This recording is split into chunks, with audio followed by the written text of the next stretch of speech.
ఎవరి చక్కని వాడు ఎంతకు చిక్కని వాడు ఎప్పటికి దారికొస్తాడో ఎవరి చక్కని చుక్క సోకు దీని కాలికి మొక్క కాదన్నా వెంట పడుతోంది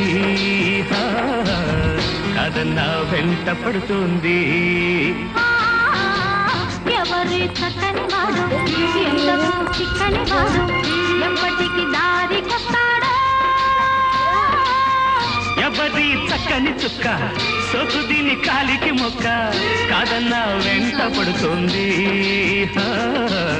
కాదన్నా వెంట పడుతోంది